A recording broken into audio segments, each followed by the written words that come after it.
Trash, trash, trash. This is your sign to get rid of all of your Stanleys because the new Can we stop? Can we stop? One of the craziest things is going grocery shopping when you have more disposable income. Reason being, I went to Erewhon, I live in LA, and I bought this juice here for $9. Why? Because it matched my shirt. It matches my shirt. Like, I literally go into the grocery store with no budget, no list, just vibes. Like, I be buying shit because it matches my clothes. Like, wow. I need like $12,000 because there's just like a lot of stuff that I like really want to buy online and I can't like afford it all. Like I want to buy this cute lingerie and it's not even like for me. Like I don't have a partner. I just like want it for myself and I can't afford it. And I just need like $12,000 for that and other stuff. Let's talk about the $12,000 lingerie moment. Because nothing says economic crisis like needing a personal stimulus check for solo retail therapy. And no shade, we all want nice things. But when your wish list sounds like a GoFundMe for vibes, it might be time to reevaluate. The real kicker is how normalized it's become to want everything right now without the financial backing to support it. And social media doesn't help. Instagram makes it seem like you're behind in life if you don't have 7 perfumes, 3 gel moisturizers, and the entire Sunday Riley collection. It's not just about the stuff. It's about the illusion of self-love through spending. But here's the plot twist. Real self-love might actually look like restraint. Choosing not to buy that thing you'll forget about in a week. Knowing the difference between desire and deprivation. Because let's be honest, if you need 12 grand for shopping and your solution is vibes and TikTok validation, you don't need cash. You need clarity. Random thought I just had. I just seen somebody put like protective gear over their Stanley's cup or whatever that, and then like I seen another lady that had like 12 Stanley cups.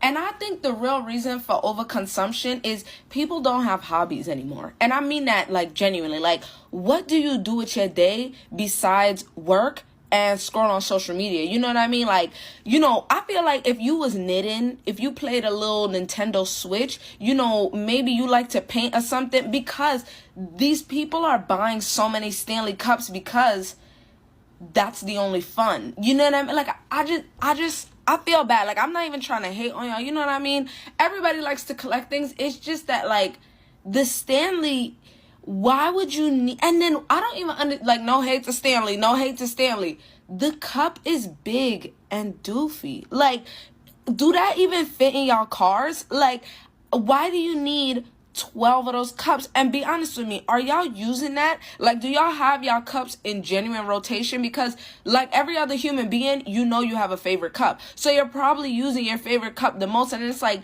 are the rest of them just sitting there for display? Like, do you have a dedicated Instagram for your Stanley cups? Like, I feel like, answer this question. If you have a bunch of Stanley cups, and this is a genuine question, do you have a hobby that's not social media and not working? Like, just like a genuine, no benefit to you, like you just do it for fun, like you have a hobby. Okay? Please. The Stanley Cup saga is a fascinating case study in consumer psychology. When did water bottles become collector's items with their own fan base and protective gear? People are buying duplicates of a reusable product meant to last years, all because of limited drops, TikTok trends, and pastel aesthetics. But let's call it what it is: FOMO marketing at its finest. We've replaced meaningful hobbies with cart-filling dopamine. And the worst part? Many of these items never get used. They sit on shelves like trophies in the Olympic Games of I have too much disposable income and no sense of moderation. You know what takes real discipline in 2025? Saying no to yet another slightly different cup that does the same exact thing as the other 11. Because if your hydration requires a whole collection, the problem might not be thirst. It might be distraction. Overconsumption is really getting out of hand now. Apparently there's a trend called Pan 2025. Took me a while to realize what this was, but it's where people are deciding to actually use up and finish the products they've purchased before buying another product. I was of the impression that that is what we were already doing. Like, there is no reason for anyone to have 12 different shower gels. Please, if you are buying skincare, give it at least 2 months before deciding that that product is not for you. If you have a bad reaction to a product, just give it away or give it to a friend. There's no need to keep it in your cupboards. And if I ever recommend a product to you, make sure you are finishing what you already have before you go out and purchase another recommendation. I really do not want to be contributing to the overconsumption problem that is going on these days. And remember, you don't need 20, 30, 40 products to get clear skin. In fact, in skincare, less is more. So let's ditch the overconsumption and actually be smart about our skincare. If there is one thing that I do not understand, it is overconsumption. And this is a prime example that I saw on the internet. Why would anyone actually need 30 to 40 to 50 of the same exact cup? This right here probably cost this person, what, $2,000? Imagine what else you could buy for $2,000. I don't get this. And before anyone's like, it's not your business, I'm very aware of that. But on my platform, I try to talk about de-influencing. So I would never come on here and promote this and be like, this is the lifestyle that we should be trying to live. What is this? Yeah, they're pretty. Like half of them still have the wrapper on them. So are we just buying $40 to $50 cups just to look at them, just to be able to say, look at my collection of water bottles, pretty much? Another example I saw on Facebook, and when people asked her, like in a respectful way, why do you have that many Stanley cups? She said it's simply a collection. She likes to collect them. It's a thrill to find another one so that she can hang them up. Like, look, I think almost every one of these have a tag. They are brand new. Will she ever drink them? I can't fathom in this economy thinking that I need to spend thousands of dollars on a cup. Like, can someone explain this to me? Minus that people are just out of their mind and obsessed. You all are obsessed. Let's de-influence, shall we? I am convinced that in like 5 years, we are going to see Stanley cups at Goodwill, at thrift stores, at yard sales for like $5. Probably still with the new tag. So before you go and feel the need to buy your 3rd, 4th, or 5th Stanley Cup, ask yourself, is there something better that you could be spending that money on? Because I guarantee you there is. Have a great day. Since everyone liked the first one so much, I'm doing a continuation, so welcome back to my worst stupid purchases of 2024. Once again, no one requested this, but I'm riding the high of getting 160,000 views on my last video, so we're gonna pretend like people are knocking on my door to make this. Number 1 in this series is things I bought at consignment stores or resale stores. Not that I liked them, but just because they were like 70% off retail. There's this awesome consignment store by me that I love. And someone dropped off their entire collection of Danielle Guzio wardrobe. Tops, dresses, skirts, all with the tags on. Danielle Guzio is not my wardrobe vibe. Maybe it would have been when I was 21, but it is just not now. But when I was in this store, I was like, wow, these tops retail for $180. But they're selling them here for $40. I might as well get them. Did I like the tops? Not really. Did I see them in my wardrobe? Not really.